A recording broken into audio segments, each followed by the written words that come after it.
राधे राधे भक्तों, आप सभी का स्वागत है आपके अपने चैनल भगवान भक्ति में। चातुर्मास आषाढ़ शुक्ल एकादशी से लेकर कार्तिक शुक्ल एकादशी तक वह पवित्र काल है जब भगवान विष्णु क्षीर सागर में योग निद्रा में चले जाते हैं और यह 4 महीनों का समय साधना, संयम, भक्ति और तपस्या के लिए अत्यंत शुभ माना जाता है। इस दौरान मथुरा वृंदावन यात्रा को विशेष महत्व दिया गया है क्योंकि यह भगवान श्री कृष्ण की लीला भूमि है और चातुर्मास में यहाँ किया गया कोई भी धार्मिक कार्य 100 गुना फलदायक होता है।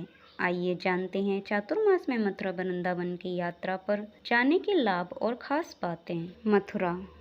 मथुरा भगवान श्री कृष्ण की जन्म स्थली है। चातुर्मास में यहाँ दर्शन करना जन्म जन्मांतर के पापों का क्षय करने वाला माना गया है। चातुर्मास के दौरान यहाँ कीर्तन, भागवत कथा, तुलसी पूजन और रासलीला की विशेष झांकियाँ होती हैं। ऐसा माना जाता है कि चातुर्मास में मथुरा आने मात्र से 7 जन्मों का पुण्य फल प्राप्त होता है और मोक्ष की प्राप्ति का मार्ग खुलता है।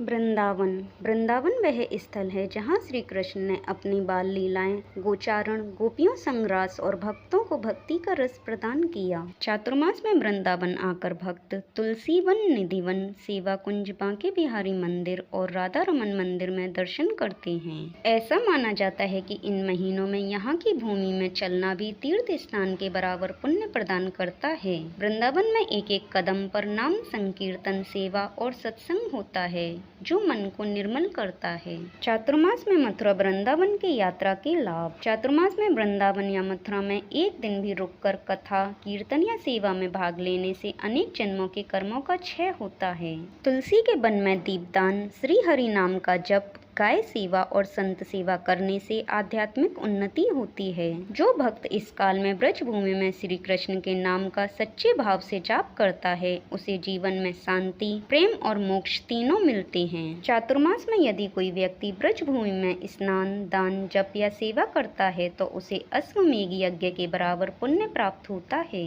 जो भक्त चातुर्मास में राधा कृष्ण की पूजा करते हुए वृंदावन यात्रा करता है उसके वैवाहिक जीवन में मधुरता आती है, संतान पक्ष से संतोष प्राप्त होता है। चातुर्मास में वृंदावन में गौशाला में गायों को चारा देने से पितृदोष और शनि पीड़ा का निवारण होता है। चातुर्मास में यमुना तट पर दीपदान करने से कुल में लक्ष्मी का स्थायी वास होता है। चातुर्मास में संतों और ब्रह्मचारियों को अन्न वस्त्र दान करने से घर में अकाल मृत्यु, कर्ज और रोग का नाश होता है। राधे राधे।